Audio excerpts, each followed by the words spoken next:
There once was a beautiful parrot trapped in a cage by her master, a merchant. The merchant made many trips to lands near and far, and one day decided to travel to India, where the finest goods were made.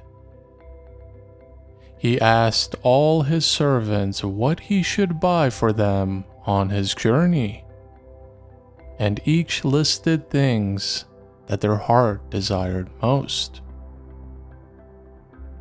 When he then asked his parrot what she would like, the bird responded,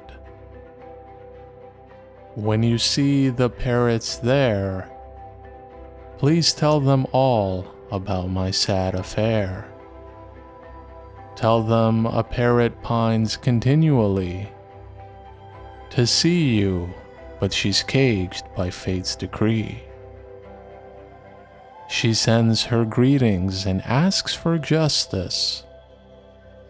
She wants to learn the faith you parrots practice. Should I stay in this cage? Can this be right? While in the woods and meadows you take flight.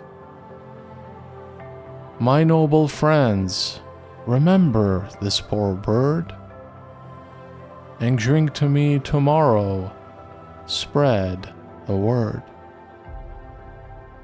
The merchant heard all this and agreed to the request. By the next morning, he was gone and on his way to India.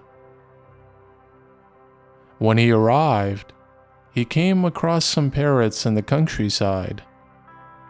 He then approached the birds and passed on his parrot's message. Upon hearing the message, one of the parrots perched atop a tree suddenly shook violently and then fell horribly to its death. The merchant, on seeing this, began to cry and regretted having brought the news to the parrots.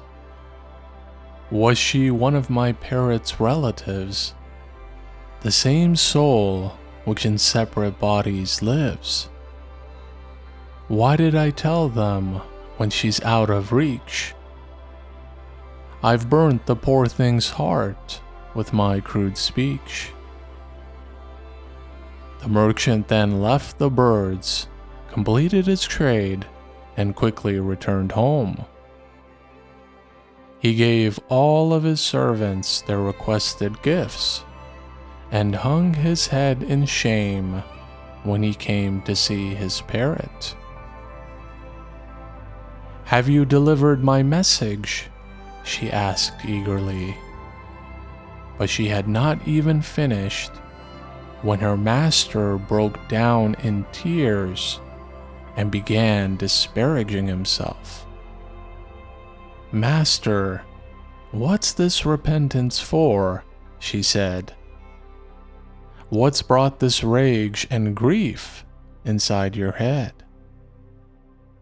He said, "I passed on your complaint once there to birds like you who flew without a care. One of them felt your pain so much she cried. Her frail heart broke, she shuddered, fell, and died. Why did I say this for my little pet? Ah, now it's done. What use is my regret?" The parrot listened in dismay, and all of a sudden fell to the bottom of her cage.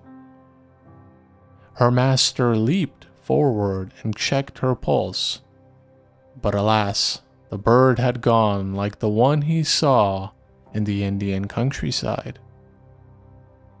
The merchant bawled, "Oh, darling parrot, sweeter than a kiss. What's happened to you? Why are you like this?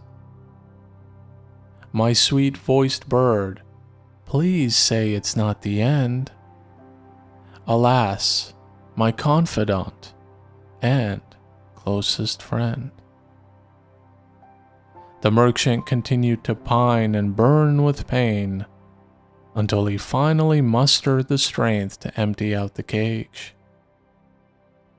But as he did, the bird rose and flew straight up, perching atop one of the nearby trees. The merchant was in utter shock, dumbstruck as to how the parrot faked its death. Is it that Indian parrot's ways you've learned? To trick and roast me till my heart is burnt?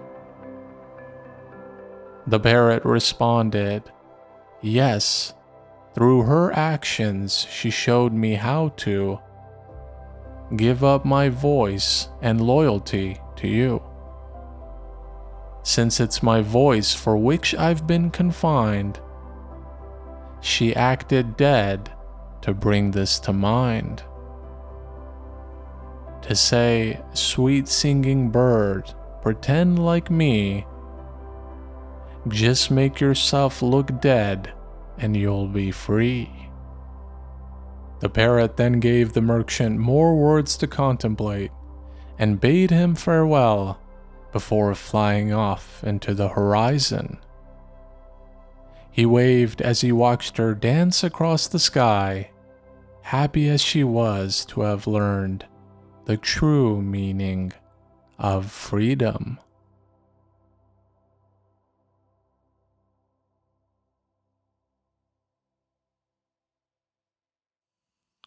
This is a beautiful story from Rumi's Masnavi, but what does it actually mean? As one can expect, Rumi is conveying a life-changing message through symbols, through a story. And what is that message? It's simple. Surrender yourself, your body, your ego. Only then will you really be free. Let's look at this more closely. Rumi is essentially saying that our body is like a cage. And not just our body, but everything it represents, from our thoughts and behaviors to our views about ourselves and the world. And this body, this cage, this ego is imprisoning our soul. It's imprisoning who we really are, which is trapped beneath all the false layers of self we have created. We are not jealous, prideful, angry, or impatient. We are not greedy, unfaithful, scared, or violent. That is only our ego, the cage that tries to lock up the peace, love, joy, and light that we actually are. So going back to the story, our ego is the cage that is trapping our soul who yearns to be free. But you'll notice that the parrot didn't have this wisdom at the start of the story. It was perfectly content with being locked up in a cage as long as it was being praised by its master, another symbol of our ego. Sound familiar? We often seek out praise from others, not realizing that it is inflating our ego and locking up our true self. Conversely, we go to great lengths to avoid and prevent others from thinking less of us, or worse, humiliating and mocking us. To this, Rumi beautifully says, your cage-like body is the spirit's thorn, fed by deceit from those you come upon. The world gives flattery which men desire. Eat less, for it's a morsel full of fire. And should one mock you in the public's gaze, your heart will burn with shame for several days. So while the caged parrot yearned to see her companions and to truly be free, she never really did anything to set herself free. That is, until she learned what happened to her relative in the Indian countryside. That parrot taught her how to truly be free, to die and kill her false self. The self that wanted praise and admiration. That self that remained ignorant and unaware of its true potential. because we all have that potential to be something more, if only we can awaken to this highest self. Rumi remarks in the poem surrounding the story that your own heart's garden is so fresh and green. There cypresses, rose, and jasmine can be seen. The crowd of leaves now hides the branch from view. The scores of roses hide the palace too. The crowds of leaves and the scores of roses represent our desire to be seen and acknowledged by others. They hide the beauty of our palace behind, which most of us are completely oblivious to. It's no surprise that many mystics, saints, and philosophers like Rumi encourage solitude and stepping away from the crowd in order to connect with one's true self, to connect with God. And so, when the caged bird finally awakens and learns that she has been imprisoning herself all these years, she follows the footsteps of her relative, that wise soul, and fakes her own death. She breaks free from the chains of seeking her master's praise and admiration, and falls flat onto the floor, silent and motionless. This story and the wisdom it offers is incredibly profound if we can truly reflect on it. In just a few paragraphs, it gives us the key to open our own cage and fly off into the horizon. The question is, though, are you willing to set yourself free? And if the answer is yes, then I highly encourage you to subscribe to the channel if you haven't already, because every week there is a new video that can help you not only see the cage, but more importantly, to escape from it. Treat these videos as more than just entertaining poems or stories. They have incredible spiritual wisdom if you take the time to listen and the time to learn from them. In fact, even I learn so much from each of these poems and stories whenever I read them or whenever I create a video. They are the gift that keeps on giving, especially in today's world where we are so distracted by everything that takes us away from our true essence. But fear not, those days are no more.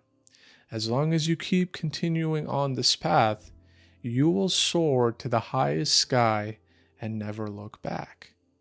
And if you need help along the way, know that there is a community of like-hearted souls around you, starting with this channel, that is here to help you. But for now, I wish you all well, and I look forward to seeing you here on this next video.